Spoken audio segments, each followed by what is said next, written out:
Cool. Well, thank you, Ben. Um, First off, thank you for having me here today. I think this is definitely one of the things that has been needed for a long time. And I know with speaking with the speakers this weekend while we were hanging out here in Austin, we've been having a lot of fun and are very excited for what this could turn into in the future. Um, I am from Netflix, so I saw everyone was somewhat familiar with our company, a small startup. But I will give you some more details about how we approach the cloud. Just a brief look at what I plan to talk to you about today. First, give you an idea of why I'm actually here, why Ben asked me to come, who Netflix is, at least from a cloud and business perspective, from the engineering guts, uh, how we approach AWS migration, because we did start in a data center, and then how we've tried to scale security due just to our size from teams, as well as our size as a deployment in the cloud. With that said, I'm Will Bengtson. I am a member of the Security Tools and Operations team at Netflix. And what the Security Tools and Operations team does is we own our AWS infrastructure. We own the AWS accounts, the infrastructure security behind those accounts, as well as any integrations or kind of what we call the paved road, which we'll go into in a little bit, of how we deploy into AWS. So we're not like a typical security operations team where we're managing incident response. We do incident response if needed, but it's strictly related to AWS and more so around the identity and access management. Prior to my time at Netflix, I led security at a healthcare data startup in the city. And before that, I was in the DoD as a contractor for about 8 years and did some private consulting as well. So first, Netflix. We're in the heart of Silicon Valley. We're actually just south in a city called Los Gatos, California. We have multiple offices around the world, LA being a second largest, where we're doing a lot of Netflix originals. Any originals fans in the crowd? Great. But that said, we're not a tech company. We are in the media and entertainment, although we do a lot of technological innovation. One of the best things I think that Netflix does for both myself and others is we try to do everything open source where we see fit and where we think the community might be able to actually benefit from. I think our only secret sauce is that of the algorithms that try to tell you what we think we want you to watch next or what you might like. So if you think about everything that you look at as you go through the Netflix screen, that's all being handled through AWS, through these algorithms, and being processed at 100% scale within the AWS cloud environment. We have 100+ million subscribers. We hit that last year. I think we're somewhere around 120 million now, something like that. Thousands of devices. And when I say thousands of devices, I truly mean that. From day one when Netflix started streaming, and that first box that connected to our streaming platform, we still support that box today.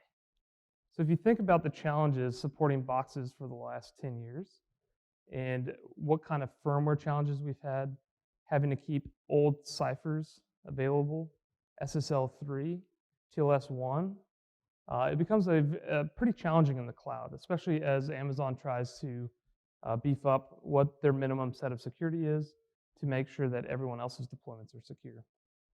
We are worldwide. We went global a couple years ago.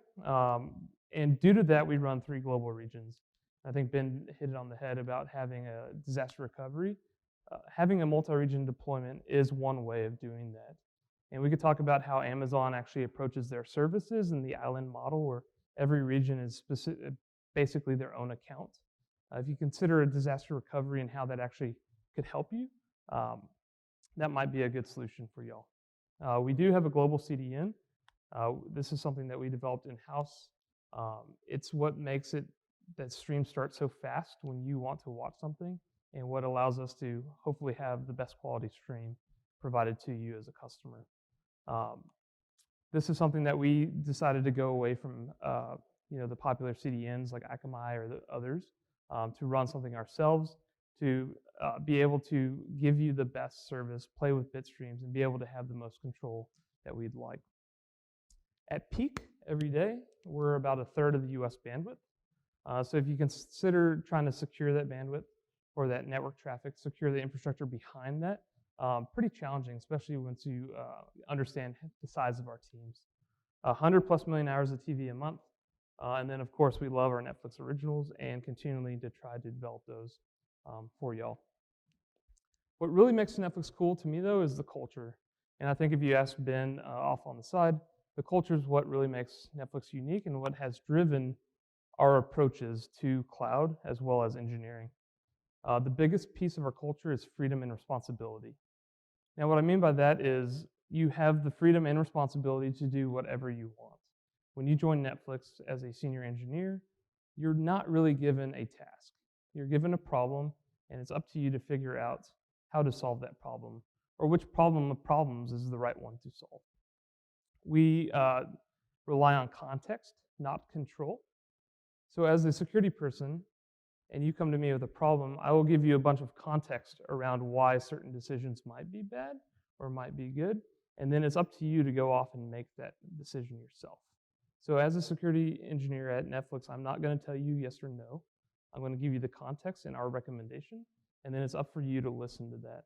Or if you want to continue down the path against the recommendation, then at that point you've accepted responsibility for what might happen with that.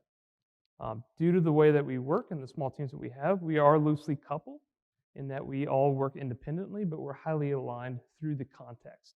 So we understand what other problems teams are facing and try to adapt to those or reprioritize our work in order to help other teams.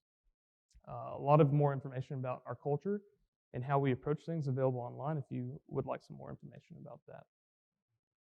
So Ben mentioned we're one of the biggest AWS deployments. Now, behind the deployments, we have thousands of developers, maybe around 1,000, a couple hundred for sure. But within that deployment in AWS, we have thousands of applications. Those thousands of applications and microservices make up over 100,000 instances deployed in AWS daily. And with those 100,000 plus instances, we have thousands of changes daily. So if you think about as you're scrolling through the Netflix app on your phone, as you're watching on, say, your Fire TV or Apple TV, just every click with a button almost is like a new deployment change. We're constantly playing, making changes, scaling our services up and down in order to make sure that we provide the best solution and most importantly, the most secure solution for y'all.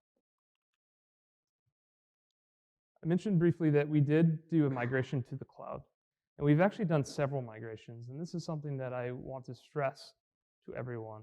Once you've deployed in the cloud, don't consider your deployment final. Things change. Amazon always comes out with new services. If you haven't been to reInvent, that'll be the November of new services every year. Developers will come to you asking for permissions to play with these services, and you as a security professional will have to understand what that actually means, how does it affect your environment, and what kinds of things you need to do in order to continue to keep the security where it should be. So we started in a data center back when Netflix was just DVD. There was an outage. I believe it was a couple days. And at that point, Netflix took a step back and said, what can we do in order to make sure this doesn't happen again? And so we took the proactive measure to partner with Amazon and move to the cloud. And we've been there for about 9 or 10 years now. We are 100% in the cloud, except for our CDNs that I mentioned. But everything up until you press play and that first stream hits your box, that's interactions with our cloud deployment. And as your stream is playing, there's constant feedback to our APIs, so we can understand the quality that you're receiving, what kind of, if you're pausing, are you switching between shows, how we can make things better for you. So not only did we migrate to the cloud, if you have been with AWS for a long time, the first deployment in the cloud was EC2 Classic, which basically meant your service was online. Everything was external.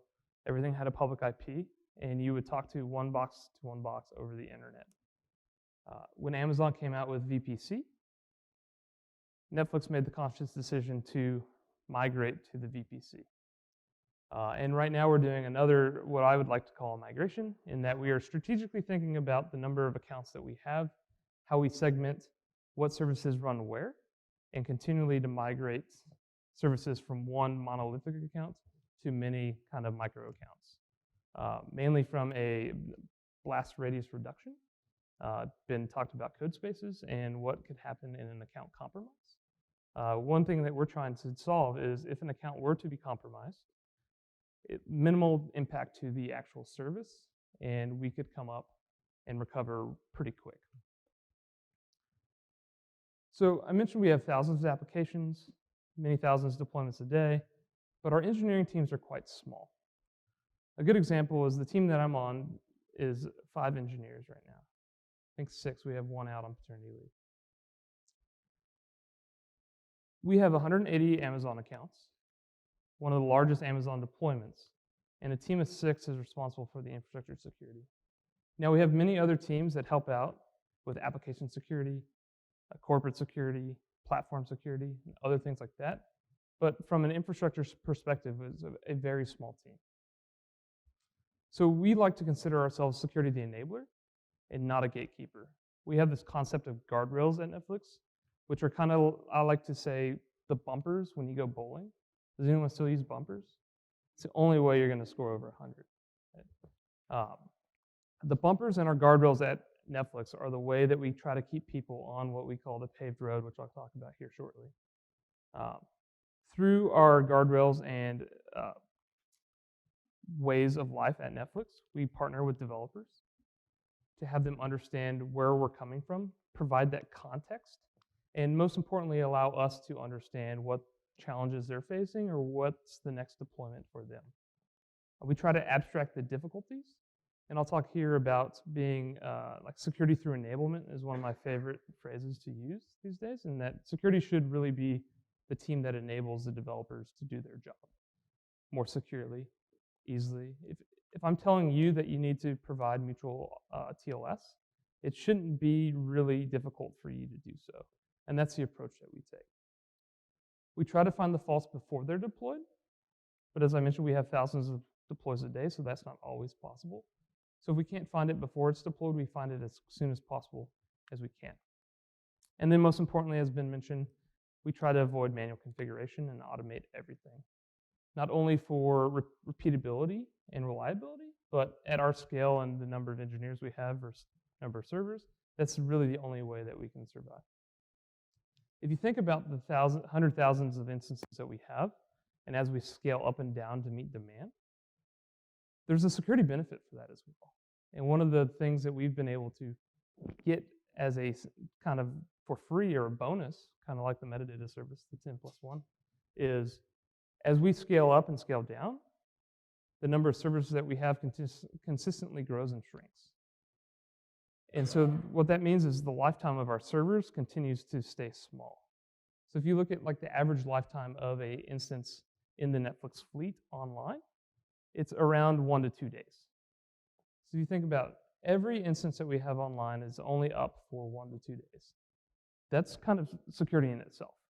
In that if you were to get a foothold in one of our instances, you have very short time to be effective before potentially that instance just disappears. So I mentioned the paved road.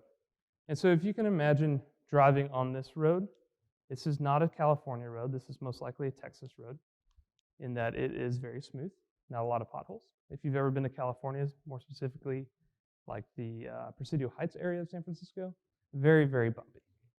But the paved road is meant to be a smooth way to deploy at Netflix. We provide the tools for you to make the right decisions to secure your app with authentication, to secure your app, your microservices with mutual TLS, to encrypt your secrets and not store them unencrypted in code. That's what the paved road at Netflix means. And if you stay on the paved road, life is pretty simple. If a new vulnerability comes out and we need to push a fix, remediating that is not very hard for the developer. If you choose to go off the paved road, then it's like mountain biking all over again. It's very muddy. It could be very difficult for you to do your deployment or get your code out there securely, but it is possible. And oftentimes when new services come out, you get to start here if you're an early adopter. And then as quickly as possible, we get you back to the paved road. And we provide that tooling to make it easier for you to do your job the right way. One of the ways that we enable the paved road is through our delivery tool called Spinnaker. Has anyone heard of Spinnaker in the crowd? Couple. All right. So Spinnaker is an open source tool that was multi-cloud from the beginning with partners from Google and Microsoft. But this is where, from a security standpoint, we get a lot of benefit. Our developers these days don't have to understand how AWS works. That when you deploy an EC2 instance, a server in the cloud, and you want to allow it to do AWS things, that not only do you need an IAM role, but you need an IAM instance profile, you need these permissions to be able to deploy. Don't forget that SSH key pair that you need on the instance so you can actually access your service. Spinnaker abstracts that for you. It handles setting up auto-scaling groups. But from a security perspective, it allows developers to deploy without us giving them the permission sets that we feel are very permissive and dangerous from a privilege escalation standpoint and many others. One of the best things, and we'll cover later in the network constructs, is Spinnaker allows us to give or to make things self-service. So as a developer, when you want to create a security group and allow your application to be talked to by someone else or allow yourself to talk to another application, that's completely self-service. And we can do that without necessarily opening up a security gap, in that Spinnaker is the one doing the API commands for you, and you can implement whatever rule set in Spinnaker that you want. An example is one of the things we don't allow is a developer to use a CIDR block in a security group rule. You're allowed to ingress any other application security group to allow applications to talk to one another, but you can't just blanketly say, I'm going to give it a /10 and allow anything in our environment to talk to one another. And so what that does is it allows us to make sure that when applications go online and are exposed externally, that we understand that these things are happening, as well as working with the developers to make sure that their application is ready. But it also, from a network perspective, makes things pretty siloed and streamlined, in that there's not much pivoting if you think about allowing application A to talk to application B. It can't talk to all 100 applications. It can just talk to one or two. And so we utilize Spinnaker to be that gatekeeper for us. One other thing is, when you deploy in our environment, the common pattern is to get an instance profile with identity access management privileges. Spinnaker will call out to a Lambda function that we own, which has permissions to assume role into the account that you're trying to deploy and create you a default profile. Now, one of the things Ben mentioned was that least privilege is very important. The way that we approach it is probably a little riskier than some might like, but we err on the speed for development and then do the security at the end. So when you deploy a new application at Netflix, you get a load of permissions, more than you could possibly need, potentially, but something that we've taken a look at and said, okay, this is good for about 95% of our applications. The other 5% might run into some issues with permissions, and then they have to come talk to us. So we err on giving you what you need, and then we build tooling to reel that back as needed. So on the note of tooling and open source, I've chosen a couple tools that we have online to talk about today. These are all security related and enable us to do our job at scale. One of the most, I think, popular Netflix security applications, which Mark will talk about and give you his opinion of in a little bit, is SecurityMonkey. Has anyone in the crowd heard of SecurityMonkey before? If you haven't, I urge you to please take a look. It's one that I recommend as being probably one of the first security tools that you could deploy into your arsenal. SecurityMonkey has many services enabled, and what it actually does is it monitors all your resources in AWS. Has anyone heard of Evident.io? If you have, it's very similar, but an open source alternative. So it'll actually go out and look at what your security groups look like.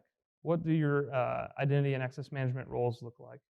What are the managed policies looking like in your environment? And not only does it see what they look like, but it keeps a history of as they change. So if something stopped working, you could go look in SecurityMonkey and understand, did something change that took a permission away? We use it most often just to understand where things are actually deployed in our environment. As we've continued to grow and we have many, many accounts, we can't always understand where things are located, but SecurityMonkey has a way for us to actually go see that. So a great tool to understand security. It has some default set of rules, which were good when we first deployed. Mark will tell you his thoughts on this.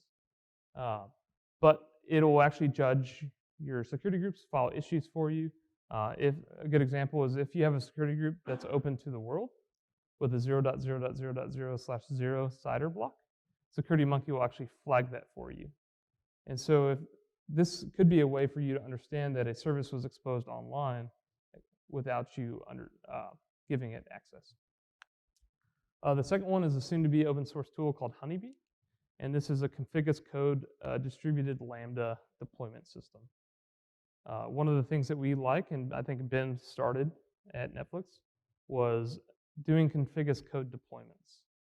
We have a tool internally called Roly-Poly that Ben wrote that is migrating to Honeybee, which allows you to define an IAM template in JSON and deploy that to many accounts that you want. But not only deploy it, but make sure that the state of that role stays the way that it's templated. So not only does it do deployment, but it does enforcement to make sure that it never varies from what you actually say in the template. I mentioned that we give permissions out that are probably more than your application needs. These next two, Aardvark and RepoKid, are two tools that work in conjunction in order to pull those permissions back. Has anyone heard of Access Advisor within AWS? Access Advisor is a great service that AWS provides to let you understand what permissions you're actually using at a service level within a given IAM role. It isn't available outside the console, though, yet. And so that's where Aardvark came about. Aardvark is a tool that uses Phantom.js to log in, scrape the console of all the information from Access Advisor for all your roles, and provide that as an API. So you can see what services are actually listed in your IAM role, as well as what services haven't been used and how long they haven't been used. So with that information, RepoKid is like the repo man. You haven't made your monthly car payment, we're going to take that back. RepoKid goes out and looks at what roles haven't been, or what permissions within the role hasn't been used, and it will actually pull those away. So we give you many permissions, and after 90 days, we go take a look, and we understand, okay, your application actually only talks to the S3 service. You're only doing file operations, and so we're going to go ahead and pull EC2, SNS, SQS, and the other services that we provide by default back. The first iteration of this tool used only Access Advisor, but now there's actually examples of how you could use CloudTrail to understand not only are we going to pull what service you haven't used, but we're going to go actually into the service and see what actions you haven't used either. So we utilize CloudTrail, the auditing trail of AWS, to understand what API calls your application is actually using and pull those back. Does anyone run immutable infrastructure or understand what immutable infrastructure means?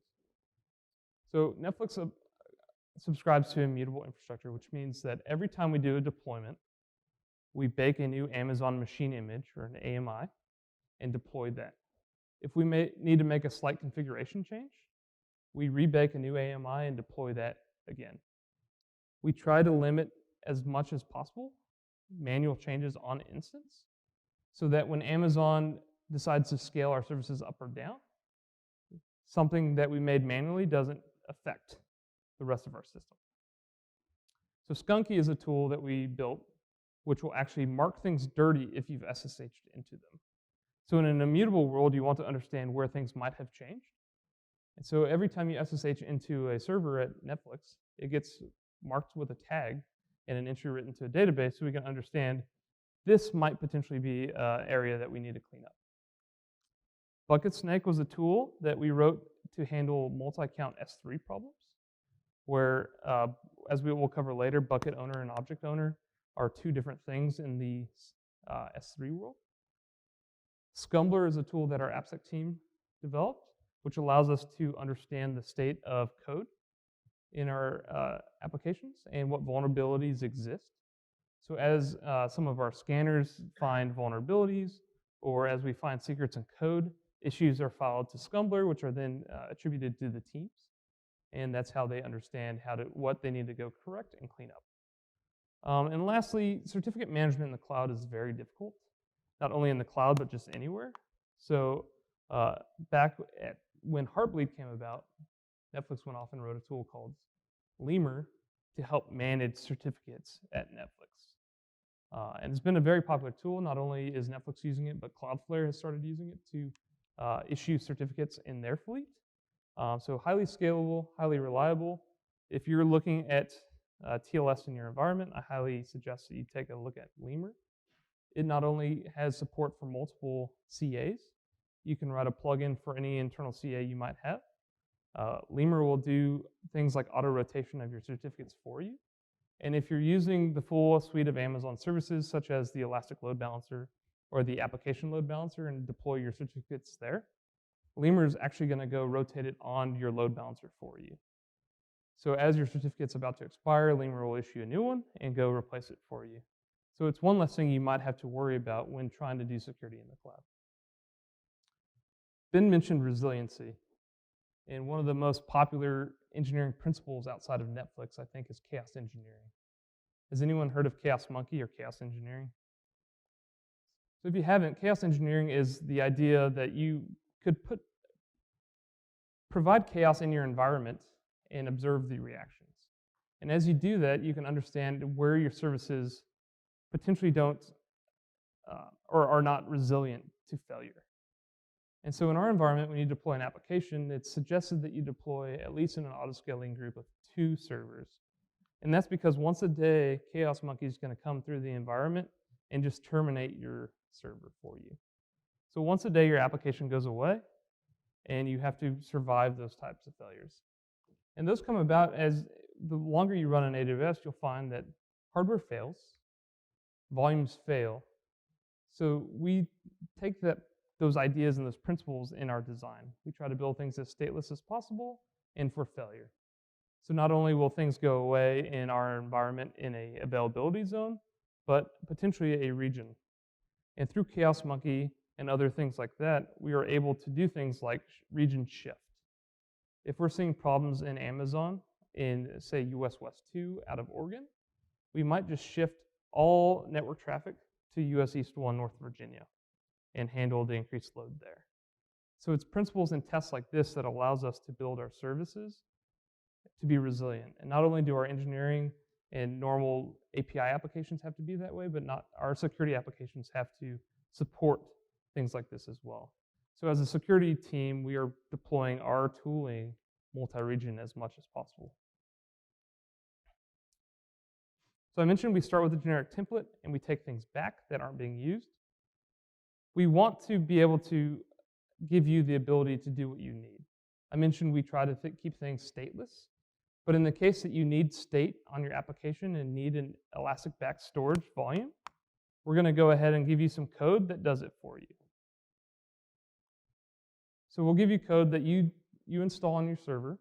It'll go find your volume, attach it for you, and it will actually handle snapshotting and managing your snapshots daily. So instead of building a central service, we've built what we call sidecars to enable the developers to do what they need to do. There's often applications that need to associate an address to have a static IP, or just associate a higher throughput networking interface. And so in that case, we have another sidecar that we give you, and we have a canned set of permissions that if you're using this sidecar, we provide to you, which enables your application to manage itself. And so that's kind of the approach that we've taken at Netflix, is let's build some tools, some products, some applications that we can give to developers to handle any scenario that they need. Has anyone ever tried to build authentication into an application or get SAML integration? It can be very difficult. One of the, I think the coolest things, and this was what really blew me away when I joined Netflix, was the fact that security has made things pretty easy. I won't say it's a push of a button easy, but it's a lot easier than trying to do it yourself. So if you want to integrate into the single sign-on nature that we have internally to Netflix, you install a Debian package, it installs an Apache module, and all of a sudden you have authentication for your application. If you want authorization on top of that, it's just another Debian package that you install. And that's really the approach that has enabled us to scale as a security team, enable others to do the right thing. When we file a ticket with you and say it's really important for your service to provide authorization for the incoming APIs, it's no longer really difficult for the developers to understand how to develop that securely. It's more understanding the integration at that point. Mutual TLS as a service is a good example of another way that we do authentication, and on top of that is another layer for the authorization. Another way that we've tried to scale and experiment at Netflix is self-service. Similar to the attach volume, attach ENI scenarios, as you need to make changes in the environment, Amazon can be sometimes confusing, getting the right things in place and doing in the right ways. If you need to do cross-region traffic, you have to understand what CIDR block you need to ingress, and that usually is a conversation with my team. So we started this new approach of self-service through Slack, our internal communication tool. So if you need to add Jenkins ingress, it's no longer a conversation with security. It's a / command, which brings up a ChatOps prompt, and you just provide the information here. After you hit submit, our tool called Otterbot goes off and makes the changes for you, and then a message sent to you to let you know you're ready. Cross-account SNS SQS is something that developers have the permissions, but it is an in-console action for them. And cross-account can be very confusing sometimes, and so we decided to automate that for you.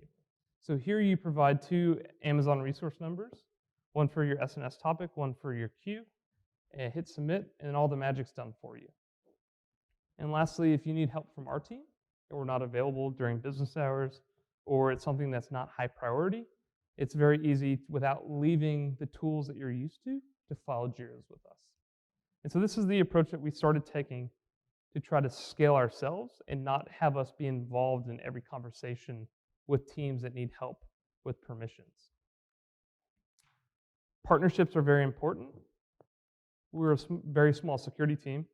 There's many other teams at Netflix. And so once a quarter, I should say every quarter, we partner with a different team within Netflix. And we go work with them to understand what challenges they're facing, what security problems can we help fix. And not only that, but it allows us to develop the relationship with them and let them know that, hey, you know, we're security, we're not the bad guys. We're here to help you and partner with you. And this has really been beneficial for us outside of the quarters that we work with specific teams, in that in the future they start coming to us before they actually run into issues. But it allows us to choose a portion of the business to focus on each quarter, so that we aren't just pulling our hair out thinking we can't possibly address everything within Netflix. And lastly, monitoring is something that's very important. We'll talk about all the different ways that you can capture logs. CloudTrail is one of them. It's the first thing you should turn on in your account. It's free. You just pay for storage. Monitoring is something that's going to be very critical, I think. I think others would agree, to successful life in the cloud. If you think about potentially what could have prevented code spaces, not to say that they didn't have monitoring, because I'm not sure, but key pieces and events, and what we'll do in the training later today, is some things that you can think about and do in order to get some near real-time notice or semi-real-time indication that something might be off. And so one of the things that we've started doing is we look for, or we monitor CloudTrail constantly. And we look to see what actions haven't we ever seen in any of our accounts. And based on the action, we try to judge the criticality. Is that a dangerous call? Could that be something that we need to look at? So here's an example where we've seen several new actions that we've never seen in any of our accounts, and it might be something that we need to go look at. It's not necessarily to say that something was wrong. As I mentioned, we provide a lot of permissions by default, and we provide a lot of permissions for users in the console. So these could merely be someone clicking around into a new service that we've never actually used internally before, but it could be an indicator that something is wrong. And in one case where we had a researcher probing one of our tooling, we actually got a notification saying that a new service was called, and that was an indicator that, hey, something might be wrong. And it actually worked out well for us. But monitoring is something that not only should you collect the logs, but start understanding them. We'll talk later about CloudTrail a little more in depth, I think, about what's actually logged or not. But keep an eye on what's happening in your account. What are your developers doing? What patterns are you seeing? And try to develop that paved road to make it easy for your developers. With that, any questions?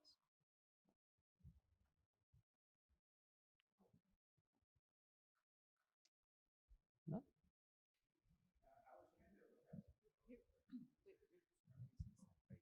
I was looking up some of the open source tools as you're describing them. Yep. What is the timeline for some of these to be released, like Lemur or the RepoKit? Yep. So Lemur's released, RepoKit's released. The best place to find our tools are on our GitHub. So github.com/Netflix and github.com/Netflix-skunkworks are two GitHub organizations that we own. The difference there is that the Skunkworks code base might not necessarily be something mainstream that we decided to maintain. It could be an experiment that we did that we thought was interesting to make public. And most recently on our team, at least, it's been a place where we open source from the beginning. So you can adopt new tooling as we're adopting it ourselves. A good example is a tool called Historical. We're implementing it service by service. It's kind of an event-driven historical logging of what's in our environment. But you can adopt that as we create new technologies. And if you like the idea, you can provide back in the community and implement technologies that we might not necessarily have on our roadmap right away. So those are our two areas that are where we publish our code. And so if you're interested in what Netflix has available, I urge you to look on our GitHubs. Hey, so we're in the midst of our migration to AWS. So I think by the end of 2019, we're going to have 60% there, right? So I'm interested and just curious as to what challenges from a security perspective, because I lead security for the company, and similar conversations are going on in our PaaS team, and I'm almost having a revolt from my security team. They're like, you're insane. They're checking my pulse to see if I'm still breathing. So what challenges did you guys to get to where you're at today? Were you part of that, or did you come to the company after? I wasn't part of Netflix when they did that initial migration. I can talk about some challenges that we're having now migrating from one account to another. But I think migrating from a data center to the cloud, the things that you're going to run into that you've never experienced before are, I think the biggest problem, and we can see what some of the others say this afternoon, is with your permission model with IAM. You could run things in the cloud just like the data center, where your applications don't have any permissions, and they're just applications running on servers. But the minute that you want to start becoming cloud native in your applications and allowing them to make API calls into AWS to either scale themselves, send messages to the managed services that AWS has, that's where I think you're going to run into some, not difficulties, but potentially headaches in getting things right the first time. That's where I mentioned that you're not just going to migrate once and be done. Amazon's going to continuously come out with new services that you might want to migrate to and re-architect to utilize. One of the things that I have to think about whenever I come up with a new idea or a new tool is, do I want to maintain this tool? And I urge people to take advantage and understand the security aspects of all managed services within AWS, because that's one less thing that you have to maintain. Prior, where you might be running a queuing service or a pub sub system, RabbitMQ, something like that, you can utilize managed services and get rid of potentially an application suite that you might have had to run in the data center. But I think understanding networking in the cloud is a little different than a data center. You can run the same way, but traditional hardware appliances aren't a thing. Network security monitoring in the cloud is not as easy as it is in the data center. You're going to have to use things like flow logs that don't necessarily provide you the ability to do a tap like you might. Yeah, I don't know anyone that runs Snort in the cloud because it's just not possible right now. So those are the challenges I think you're going to face. Is a traditional data center deployment doesn't necessarily map one-to-one. But once you understand what services relate to the data center services, that transition might be a little easier. But I urge you to take advantage of managed services as much as possible. A good example is the relational database service within Amazon is a managed database service running MySQL, Postgres, Microsoft SQL, things like that. They handle auto patching for you, auto snapshotting. So all the backups and things are done for you. So it'll really make your life easier in the cloud if you can take advantage of services. But while you take advantage of the services, understand the security principles behind them as well. Other questions? If not, we'll be around all day.